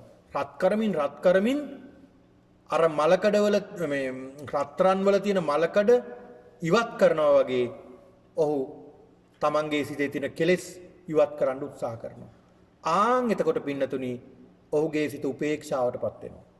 මදහත් භාවයටපත් වෙනවා. ඔන්න බලන්න. ඔන්න දැන් ඔහුගේ සිත තුළ ඇලීමක් නැහැ, ගැටීමක් නැහැ. ඒ දෙකම මැද්දේ තියෙන්නේ. ඔන්න මැදට ගත්තා. ඒ මැදට ගත්ත සිතින් ඔහු බලනවා ආකාසානංචායතනෙ. අරූපාවචර ධානවල මේ කියන්නේ ආකාසානංචායතනෙ. දැන් මෙතන බලන්න දෙයක් නැහැ. දැන් සියල්ලම ධාතු ගොඩක් විතරයි. සත්පුද්ගල සංඥාවක් විතරයි මෙතන තියෙන්නේ. එතකොට ඔහු බලනවා මෙතන තියෙන්නේ ආකාසානංචාය. ආකාශය දැන් අපි සඳහන් කරන්නේ මේ ආකාශ ධාතුවක් ගැන. දැන් ඔහු දකින්න දැන් මේකේ බලන්න දෙයක් නැහැ, මේකේ දෙයක් නැහැ. ඊළට ආකාශයේ දිහා ආකාශ ධාතුව දිහා බලන මේක ආකාශයේ කෙලවරක් නැහැ. ධාතුවක් මේක. බලාගෙන යනවා. බලාගෙන යනකොට පින්නතුනි මේක කෙලවරක් නැහැ. කෙලවරක් නැහැ, මේක ඉවරයක් නැහැ කියලා දකිනවා. ඒ දැක්ක ගමන් ඔහු කල්පනා කරනවා, ඔහුගේ සිත නැමෙනවා විඥානංචායතනෙට. මොකද ආකාශය කියන එක බලන්නත් ඕනේ මොකෙන්ද? විඥානය තුලින් දකින්න ඕනේ. අන්න ඊට පස්සේ ඔහු බලන මේ ආකාශය නෙමෙයි, මම දැක්කේ ආකාශය නෙමෙයි, මොකක්ද? විඥානයමයි මම දැකලා තියෙන්නේ. මේ සිතින් නෙමෙයි බලන්නේ. මේ ආකාශය දැක්කේ සිත තුලින්. එහෙනම් මේ විඥානය තුලින් තමයි දැක මේ විඥානය දිහා බලාගෙන යනවා. ඉවරයක් නැහැ මේ විඥාන හට ගන්නවා. හට ගන්න ඇති වෙන නැති වෙන හැටි පේන්න ගන්නවා. විඥානංචායතනෙ. බලාගෙන යනකොට පින්නතුනි ඔහුගේ සිත මේ සිතේ ඔහුගේ සිත හට ගන්නවා පින්නතුනි ආකාසානංචායතන විඥානංචායතන ආකින්චඤ්ඤායතන කිසිවක් නැහැ මේ තුල කියලා ඔහුට හට ගන්නවා සිතක්. කිසිවක් නැහැ කියලා. කිසිවක් නැහැ කියලා හට ගන්නවා. අන්න බලන්න මෙතනත් මුලාවක්. කිසිවක් නැහැ කියලා හට ගන්න සිටිවිල්ල. කිසිවක් නැහැ කියලා හට ගන්න සිටිවිල්ල මුලාවක්. දැන් මේ තුල දැන් මේ අරූපාවචර ධාන මට්ටමට ආවිල්ලත් මෙතනත් මුලාවකටපත් වෙනවා. කොහොමද? පෙරද ඔහු දකින්න මෙතන කිසිවක් නැහැ කියලා. දැන් ගන්න කිසි දෙයක් නැහැනේ. අල්ල ගන්න කිසි දෙයක් නැහැනේ. කිසිම දෙයක් මෙතන නැහැ කියලා සංඥාවක් ඇති වෙනවා. නමුත් කිසි දෙයක් නැත්තේ නැහැ තියෙනවා. දැන් උදාහරණයක් විදිහට සඳහන් කළොත් පින්නතුනි අපි හිතමු මේ ශාලාව මේ බුද්ධ මන්දිරයට ඔය ඇත්තෝ කවුරු හරි එනකොට මෙතන කිසි කෙනෙක් දැන් නැහැ මේ ශාලාවේ ඔය ඇත්තෝ එනකොට දකින්නේ මොකක්ද? කවුරුත් නැහැ කියන සංඥාවෙන් එන්නේ නේ. කවුරුත් නැහැ නේ කියලානේ කියන්නේ. තාම කවුරුත් නැහැ නේ කියලා කියනවනේ. හැබැයි නැද්ද? නැත්තේ නෑ ඉන්නවා. කවුද? මම ඉන්නවා. හැබැයි එයාගේ මම කියන සංඥාව තාම එරිලා නැහැ. ඒකයි කියන්නේ ආකාසානංචායතන විඥානංචායතන ආකින්චඤ්ඤායතන කිසිවක් නැහැ කියලා සංඥාවක් ආවට තමන් කියන පුද්ගලයා ඉන්නවා. තාම එතන තියෙනවා. ඔහුගේ ඒක දුර වෙලා නැහැ. තමන් කියන මේ පුද්ගලයා තාම ඉන්නවා. ඔහු දිහා බලන්න ගන්නවා. නේව සංඥානා සංඥායතන. ඒතර සංඥාවක් එන්නෙත් නැහැ නැති මට්ටමටපත් වෙනවා. අන්න බලන්න පින්නත. මේ මට්ටමට ආපු කෙනා එතනින් ඉදිරියට යනවා. එතරින් ඉදිරියට ගිහිල්ලා පින්නතුනි සියලුම කෙලෙස් නැත්තරම නැති කළා දානවා. සියලුම කෙලෙස් නැත්තරම නැති කළා දාලා මෙතන සත්වයක් නැහැ, පුද්ගලයෙක් නැහැ කියන සංඥාවක් ඇති කරගන්නවා. සංඥාවට අවබෝධයට එනවා. ප්‍රඥාව හට ගන්නවා. ප්‍රඥාව ලබා ගන්න විමුක්තිය ලබා ගන්න කෙනා ඒ තුල ඇලෙන්නෙත් නැහැ, ඒ තුල ගැටෙන්නෙත් නැහැ. එතකොට මේ පංචස්කන්ධයක් පමණයි තියෙන්නේ මේ තුල පංචස්කන්ධයක් පමණයි තියෙන්නේ මෙතන ඇලීමකුත් නැහැ ගැටීමකුත් නැහැ. එහෙම සංඥාවට එනවා. එතකොට පින්නතුන් දැන් මේ රහතන් වහන්සේ නමක් දැන් අරහත්ත්වයටපත් වුණ කෙනෙක්ට වේදනාව එනවද නැද්ද? වේදනාව එනවා. සැප දුක දැනෙනව නැද්ද? සැප දුකක් දැනෙනවා. හැබැයි සෝමනස්ස දෝමනස්ස ස්වභාවයට උන්වහන්සේලා යන්නේ නැහැ. ඇයි? එතනින්ම නැති කරලා තියෙන්නේ. උන්වහන්සේලාට කයක් තියෙනවා. ඒවට සැපක් දුකක් දැනෙන. හැබැයි ඒවට ඇලෙන්නේ නැහැ. ගැටෙන්නෙත් නැහැ. ඒක එතනින්ම අවසන් කරනවා. ඒකනේ දාරුචීරි හාමුදුරන්ට සඳහන් කළේ බුදුහාමුදුරෝ දිත්තේ දිත්තමත්තං සුතේ සුතමත්තං මුතේ මුතමත්තං විඤ්ඤාතේ විඤ්ඤාතමත්තං.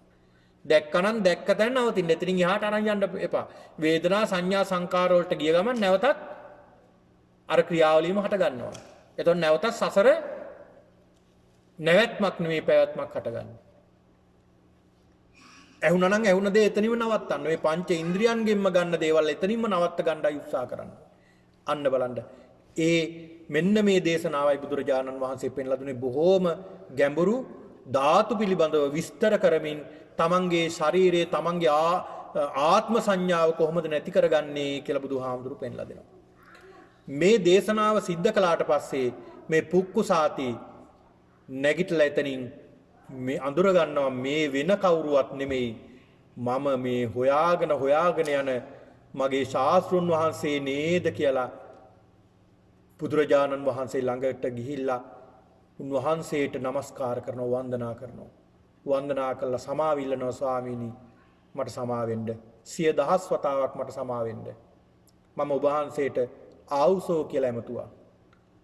මට ඒකට සමා වෙන්න කියලා. මම දන්නේ නැහැ ස්වාමීනි ඔබ වහන්සේ මාගේ ශාස්ත්‍රුන් වහන්සේ ඔබ වහන්සේ නිසාමයි මම පැවිදිුනේ කියලා මම ඔබ වහන්සේ කියලා දන්නේ නැහැ. ඒක නිසා මට සමා වෙන්න කියලා සමාව ඉල්ලනවා. බුදුහාමුදුරු පෙන්ලා දෙනවා. පින්වත නැත්තම් ඇවැත්නි ආර්ය ශ්‍රාවකයාගේ ස්වභාවය වැරද්දට සමාව ගන්න එක. වැරද්ද දකින්න එක. ඔබ වැරද්ද දැක්කා. ස්වාමීනි මට පුළුවන් ද ඔබ වහන්සේගේ ශ්‍රාවකෙක් වෙන්න? පුළුවන් ඔබට සිවුරු පිරිකර හොයාගෙන ඉන්න කියලා සඳහන් කළා. උන්වහන්සේ ගියා සිවුරු පිරිකර හොයාගෙන ඉන්න. පෙර සසර කර්මයක් පිටිපස්සෙන් ආවා. පින්නතුනි කුලප්පුණ එළදෙනෙක් ඇවිල්ලා ඇනලා උන්වහන්සේ එහෙමම මරණයටපත් වුණා.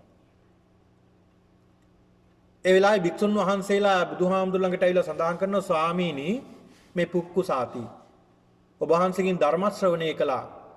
අනේ අතරමඟදී මෙන්න මේ වගේ අනුතුරකට ලක් වුණා. ස්වාමීනි අපි කැමති උන්වහන්සේ කොහෙද ඉපදුනේ කියලා දැනගන්න.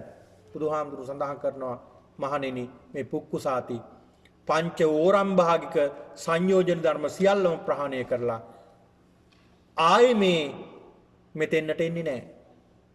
ආයේ මනුස්ස ලෝකෙක උපදින්නේ නැහැ. බ්‍රහ්ම ලෝකේ ඉන්නවා එතනින්ම පිරිනිවන් පානවා කියලා බුදුහාමුදුරු පෙන්ලා දුන්නා. මේක අවබෝධ කරගෙන. ඉතින් ඒක නිසා පින්නතුනි මෙන්න මේ දේශනාව ඉතාමත් වටිනා දේශනාවක්, ටිකක් ගැඹුරු දේශනාවක්. තමන් තුළ තමන් ගැන නිවැරදි සංඥාවෙන් යුක්තව ධාතු පිළිබඳව විග්‍රහ කරමින් අපිට මේ සත්ත්ව පුජ්‍යල සංඥාව කොහොමද ක්‍රියාත්මක වෙන්නේ කියන පිළිබඳව අවබෝධයක් ලබා ගන්නට හැකියාව තිබෙනවා. ඒක නිසා අද කල්පනා කරගන්න සිහිපත් කරගන්නට ඕන. අද මේ උතුම් පින්කම සිද්ධ කිරීමේ දායකත්වය ඒ චන්දන මහත්මයා, නිලෝචි මහත්මිය, ඒ දුවරුන් දෙපළ, කෙනුලි නෙතුලි දරුවන් ගේ මූලිකත්වයෙන් තමයි මේ උතුම් පින්කම සිද්ධ වුනේ. ඉතින් ඒක නිසා ඔබ සියලු දෙනාගේ සියලු බලාපොරොත්තුන් ඉෂ්ට සිද්ධ වේවා කියලා සාදු කියලා ප්‍රාර්ථනා කරගන්න.